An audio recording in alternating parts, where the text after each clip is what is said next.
Hello, welcome to Politicos. CM Revanth Reddy కులగణనకు సంబంధించి కూడా ఢిల్లీ బయలుదేరి అక్కడ ఒక నిరసన తెలియజేస్తూ జంతర్ మంతర్ వేదికగా కూడా ఖచ్చితంగా అన్ని రకాల పార్టీలు వాళ్ళకి మద్దతు తెలియజేసిన నేపథ్యంలో మరి బీసీ రిజర్వేషన్కి సంబంధించి కేంద్ర వైఖరి ఎట్లా ఉండబోతుంది అనేది కూడా మనం తెలుసుకునేటువంటి ప్రయత్నం చేద్దాం. మనతో పాటు ఉన్నారు ఓబీసీ రాష్ట్ర అధ్యక్షులు గంధమల్ల ఆనంద్ గౌడ్ గారు. వారితో మాట్లాడదాం. ఈ రిజర్వేషన్కి సంబంధించి మరిన్ని అంశాలు తెలుసుకునే ప్రయత్నం చేద్దాం. అన్న నమస్తే. నమస్కారం, చెప్పండి. ఈరోజు ప్రెస్ మీట్ వేదికగా కూడా మీరు సీఎం రేవంత్ రెడ్డిని కొంచెం వ్యంగ్యంగా వ్యాఖ్యానించినటువంటి పరిస్థితులు ఏంటన్నా ఈ వ్యంగ్యంగా రాజకీయ వ్యంగ్యంగా చెప్పలేను. ఏం చెప్పి నువ్వు చెప్పు, వ్యంగ్యంగా ఏం చెప్పినా. ఇప్పుడు మనం ఒక వ్యాపారం చేయాలనుకుంటాం, ప్రజలను నమ్మిస్తాం. ఎవరైనా వస్తే నీకు ఇది చేస్తా, నాకు డబ్బులు ఇవ్వండి, నీకు ఇది చేస్తా. ఈయన ఓట్ల రూపంలో నమ్మించిండు. కామారెడ్డిలా నమ్మించి తీసుకున్నాడు, ఓట్లు తీసుకున్నాడు, వ్యాపారం మొదలుపెట్టిండు. ముఖ్యమంత్రి అయిన వ్యాపారం మొదలుపెట్టిండు. పెట్టిన తర్వాత నాకు నష్టం వచ్చింది, చేతుల్లో పెట్టేసిన, నన్ను నమ్ముతలేడు, పోయినోడు లాజ్ చేసిండు అని చెప్తున్నా. అదే చెప్పిన నేను ఐపీ పెట్టుకుంటూ రాష్ట్ర ప్రజలకు ఐపీ పెట్టుకుంటూ పోతారుగా కోర్టుకి. నేను ఏం లేదు, దివాలా ఒకటి తీసిన సార్, కావాలంటే నా మీద ఏం ఆస్తులు లేవు, చెక్ చేసుకోండి, ఉంటే తీసుకోండి, లేకపోతే నన్ను వదిలేయండి, నన్ను ఇబ్బంది పెట్టకున్నట్టు ఆయన కూడా రాష్ట్ర ప్రజలకు అనేక వాగ్దానాలు చేసి ఐపీ పెట్టుకున్నాను. నేను వ్యగ్యంగా ఏమలే, పాపం ఆయన అంటే గౌరవం నాకు, అట్లనే నేను వ్యగ్యంగా ఏమలే. అంటే సామాన్యంగా కింద జరిగే విషయము రాష్ట్ర స్థాయిలో కూడా జరుగుతుంది. ఆయన నోటితోనే ఆయన చెప్పిండు, నా దగ్గర డబ్బులు లేవు, నా పరిస్థితి ఇది, నన్ను నమ్ముతలేరు అంటే అంతే కదా, ఇక లాస్ట్ అవుట్ అయిపోయినట్టే కదా. అదే చెప్పిన నేను వ్యగ్యంగా ఏమలే, పాపం వద్దు, నీ చేతులు ఉన్నాయి, నెరవేర్చు. నువ్వు కామారెడ్డిలో 20-30 చెప్తే అందులోకెళ్ళి 42%, అది అందరికీ ఇష్టము, అది రాజకీయంగా ఉద్యోగపరంగా అయ్యే విషయం. కానీ అవి కాకుండా 1,65,00,000 బీసీలకు న్యాయం జరిగే సమస్యలు అనేకం ఉన్నాయి. అవి నీ పెన్నుతోనే అయ్యేటి. అవి పెన్ను రూపడ పెట్టుకొని ఢిల్లీకి పోయాడ కూర్చొని నాకు చేస్తలేడంటూ నువ్వు ఏంది చేసేదేంది? వాళ్ళని తీసుకొచ్చి ఏం చేస్తావు?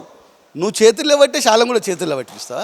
ఫస్ట్ నువ్వు అమలు చేయి. ఇది అమలు చేసుకుంటా నీ చిత్తశుద్ధిని చాటుకో. ఫస్ట్ నాకు బీసీల పట్ల ఎంత ప్రేమ ఉంది, అందుకే ఇన్ని విషయాలు చేసినా రాజకీయంగా, ఉద్యోగపరంగా, విద్యాపరంగా ఇది కూడా చేస్తాను పోతుంటే వీళ్ళు అడ్డుపడుతున్నారు.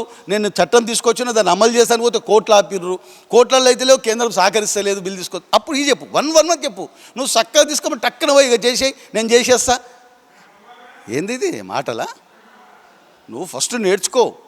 బీసీలకు మనం ఎవరికన్నా మేలు చేయాలనుకుంటే, ఎవరికన్నా సాయం చేయాలనుకుంటే కొన్ని పద్ధతులు ఉంటాయి. నేను చేయాలనుకుంటున్నా కానీ పక్క ఆయన వద్దంటుండే నీ గురించి అన్నట్టు ఉంటుంది కథ. సో రాహుల్ గాంధీ మాట్లాడుతూ కులగణన అనేది దేశవ్యాప్తంగా చేయాలని చెప్పేసి ఒక ప్రతిపాదన తీసుకొచ్చారు. సో దీనికి వ్యతిరేకంగా ఉన్నట్లు కూడా బీజేపీ తెలుస్తుంది. ఏమంటారు దీన్ని? ఎవరన్నారు వ్యతిరేకమని? ఎవరన్నారు? కరోనా వచ్చినప్పుడు ఆపినాము. రేపు దేశమంతా, నేనేమంటున్నా, ఇతర పార్టీలకు బీజేపీకి ఉన్న తేడా ఒకటి. బీజేపీ ఏదైనా పూర్తిగా అవగాహన చేసుకొని దీన్ని ఎట్లా ముందుకు తీసుకుపోవాలనే ఆలోచనతో ముందుకు పోయే పార్టీ. రాత్రి కలవడంగానే పొద్దున్న లేచి స్టార్ట్ చేసి స్టేట్మెంట్ ఇచ్చి సభలలో పోయి సప్పట్లు కొట్టిపించుకునే పార్టీ కాదు. ఒక విషయం తీసుకుంటే ఈ దేశంలో ఏ విధంగా దేశ సమస్య ఇది. ఆల్రెడీ మా కిషన్ రెడ్డి గారు చెప్పినారు, 2026లో మేము అన్నీ కలిపి చేయాలని డిసైడ్ చేసినాం. అయిపోయి ఇది 25 కదా, కన్ను మూసుకొని తెరిచినప్పుడు 26 వస్తూనే ఉన్నది. మీరు ఎందుకు దాన్ని ముందుకు తీసుకొస్తారు? చెయ్యము, మాకు ఇష్టం లేదు, మేము చెయ్యము అన్నామా? మేము అనలే కదా, మేము చేస్తామని చెప్తున్నాము. కానీ మీలాగా తొందరపడి చేసి 12% ఉన్న ముస్లింలని 10% బీసీలు అని చెప్పి డిక్లేర్ చేస్తాము. ఇవన్నీ రాజకీయ ఎత్తుగడలు. తెలియని వాళ్ళకు కొంతమంది తెలియదేం, కానీ రాజకీయంగా చదువుకున్న వాళ్ళకు, మేధావులకు నీ నాటకము, నువ్వు చేస్తున్న పనులు అన్నీ తెలుసు. సో ఈ 10% బీసీలో ఉన్నటువంటి ముస్లింలకు సంబంధించి అసలు ఏం బీజేపీ వైఖరి ఎట్లా ఉండబోతుంది? అంటే రిజర్వేషన్లు వద్దు అంటున్నారా, అసలు తీసేయాలని చెప్తున్నారా ఈ 10%కి సంబంధించి? అంటే ఇక ముస్లింలు ఎవరి దేశంలో మేమే ఎక్కువ ఉన్నామంటారు కదా. అంటే అక్కడ పోతేనేమో ఉన్న 1,00,000 మంది ఉంటే 80,000 మంది బీసీలు, 20,000 మంది ముస్లిమ్స్ ఉంటారు. అట్లేనన్నా ఎవరు కూడా అనలేనే. ఎందుకు కోటలు ఏదైనా చేస్తావు. బీసీ అయితే ఆడే చేస్తాడు, జనరల్ అయితే ఆడే చేస్తాడు. ఇప్పుడు 42%లా నువ్వు మళ్ళీ 10% వాళ్ళని కలిపినందుకు మా బీసీలకు వచ్చే పర్సెంటేజ్ పెరగది. ఎగ్జాంపుల్, ఇప్పుడు గ్రేటర్ హైదరాబాద్లో దెబ్బతిన్నాం, రేపు ఊర్లల్లో వార్డు స్థాయిలో కూడా దెబ్బతింటాం. వాళ్ళు ఇప్పుడు ఉంటారు, వాళ్ళు ఒక 100 మంది ఉన్నారు అనుకో, అక్కడ 200 ఓట్లు ఉంటాయి. వాళ్ళు ఒక 35-40 మంది ఉన్నారు అనుకో, ఎంఐఎం పోయాడో నిలబడుతుంది, అటు గెలుస్తాడు. వీళ్ళందరూ ఓడిపోతారు. ఎవరు? ఈడు బీసీ, ఆడ బీసీ. ఈడు పోయి ఇక మళ్ళీ మా రజకులు బట్టలు ఉతుక్కోవాలి, ఓ డ్రింక్ పని చేసుకోవాలి, ఆడు వచ్చి మొదలు పెడతాడు. ఎందుకంటే వీళ్ళ తోక పార్టీ కదా, వీళ్ళు ఏది చెప్తే అది చేయాలి కదా, ఎందుకంటే వాళ్ళ ఓట్లు వీళ్ళకి కావాలి, మేము మా ఉన్న దగ్గర మేము గెలుస్తాము, మా లేని దగ్గర మీకు వేస్తాము. అదే వాళ్ళకి ఇప్పుడు ఆ రాహుల్ గాంధీకి వీళ్ళకి ఆక్సిజన్ వాళ్ళే. ఎంఐఎం పార్టీ ముస్లిమ్స్ మాకేసే వాళ్ళు కూడా ఉన్నారు. ముస్లిమ్స్ ఇలా ముస్లిం మహిళలు అత్యధికంగా నరేంద్ర మోడీ గారు అంటే మంచి నాయకుడు, మమ్మల్ని అన్ని విధాలుగా ఆదుకుంటుండు, మేము దౌర్జన్యానికి అనేక విషయాలకు గురైనామని ముస్లిం మహిళలు చెప్పకుండా మాకు ఓటేస్తున్నారు. కానీ ఎంఐఎం పార్టీదే మాకు వ్యతిరేకత. సో లోకల్ బాడీ ఎన్నికలు ఉన్నాయి, ఇట్లా ఇప్పుడు ఈ బీసీలకు సంబంధించి ఏం సమాధానం చెప్తారు? అంటే ఈ బిల్లును మీరు ఆహ్వానించట్లేదని ఒకవైపు తెలుస్తున్న నేపథ్యంలో ఇట్లా ఏ నినాదంతో ముందుకెళ్తారు? అరే బిల్లు పాస్ అయినా పాస్ కాకున్నా రేవంత్ రెడ్డి కథలు చెప్పినా 60% పైన స్థానిక ఎన్నికలలో బీజేపీకి టికెట్లు ఇస్తాం, బీజేపీ గెలిపించుకుంటాం, ఆల్రెడీ ఇస్తాం. రాబోయే కాలంలో దేశమంతా కూడా బీసీలకు ఏ విధంగా న్యాయం చేయాలనో మా నరేంద్ర మోడీ గారికి మంచి ప్లాన్ ఉన్నది. వీళ్ళు తాత్కాలికంగా లేక 10 ఏళ్ళ తర్వాత ఊసిపోయినట్టు వచ్చిర్రు.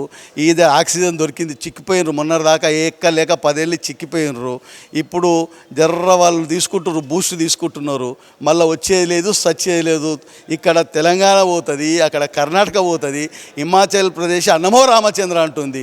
ఏమైనా ఇదే చేతిలో బుక్ పట్టుకొని తిరగాలి ఆయన, అంతేకంటే ఏం చేసేది ఏం లేదు. ఫైనల్గా ఒక్కటన్నా, ఏదైతే రాష్ట్ర స్థాయిలో బీసీ మంత్రిని చేస్తాను బీజేపీ మొదట ఈ ప్రస్తావన తీసుకొచ్చింది. ఇప్పుడు ఈ బీసీ బిల్లుకి సంబంధించి కూడా మీరే కొంత జాప్యం చేస్తున్నట్టుగా కూడా సమాజంలో ఒక చర్చ నడుస్తుంది. అంటే దీని మీద ఏం క్లారిటీ ఇస్తారు అనేది ఒక ప్రజలు కోరుకుంటున్నారు సార్ బీజేపీ వైఖరి. మీడియా ప్రతినిధిగా మీరు కూడా బీజేపీ పాత్ర ఈ 42% ఈ రాష్ట్రానికి సంబంధించిన దాంట్లో ఎంత అని తెలుసుకోండి. బీజేపీ పాత్ర లేకుంటే చెయ్యలేరు, ఇది ముందుకు పోదు అని మీరే ఒక media media, electronic media, print media కూర్చొని ఇగో ఇన్ని అవకాశాలు ఉన్నాయని ఒక్కసారి మాలాంటి వారికి చెప్పండి. లేదు ఏం చేయలేడు రేవంత్ రెడ్డి, మీరు పార్లమెంట్లో 9వ షెడ్యూల్లో చేర్స్తేనే ఇది అమలైతే, లేకపోతే ప్రపంచంలో దీన్ని ఎవరు చేయలేరు అని చెప్తే అప్పుడు దాని గురించి మా పార్టీలో మాట్లాడి చేస్తాము. నీ చేతులను చేయకుండా మా మీద నెపం చెప్తున్నావు, నువ్వు ఫస్ట్ చెయ్యి, చేసిన తర్వాత నీ ఆపరేషన్ ఫెయిల్ అయితే మేము చూస్తాం అప్పుడు. సో చూసారు కదా, ఈ 42 రిజర్వేషన్కి సంబంధించి కుల అంశం మీద అయితే అనేక అంశాలు అయితే ముందుకెళ్తున్న నేపథ్యంలో మరి బీజేపీ స్టాండ్ ఎలా ఉండబోతుంది, మరోవైపు రేవంత్ రెడ్డి సర్కార్ జంతర్ మంతర్ వద్ద నిరసనలు కూడా తెలియజేస్తున్న నేపథ్యంలో కేంద్రం ఈ బిల్లుకు ఆమోదం తెలుపుతుందా లేకపోతే దీన్ని పక్కన పెడుతుందా? మరి ఇక కాంగ్రెస్ పార్టీ తదుపరి లోకల్ బాడీ ఎన్నికలకు 2 ప్రతిపాదనలు కూడా తీసుకొచ్చిన నేపథ్యంలో ఆ విధంగానే ముందుకు వెళ్తారా? పార్లమెంట్కి సంబంధించి దీని మీద ఇంకా ఒత్తిడి తీసుకొస్తారా? బిల్లు పాస్ చేయాలని కూడా ఇక ముందు తెలియాల్సిన నేపథ్యంలో మరి ఇక రాష్ట్రంలో అయితే పొలిటికల్గా కొంత హీట్ వాతావరణమే కనిపిస్తున్న నేపథ్యంలో మరి ఇలాంటి అనేక అంశాల మీద ఒక పూర్తి క్లారిటీ రావాల్సి ఉంది. సో మరిన్ని అప్డేట్స్ కోసం చూస్తుండండి పొలిటికోస్. ఇది ఇప్పటివరకు నా అప్డేట్. కెమెరామెన్ చంద్రశేఖర్తో Narasimha reporting from BJP Bhavan, Hyderabad. Please subscribe to the channel and download the Politicos app from the links in the description.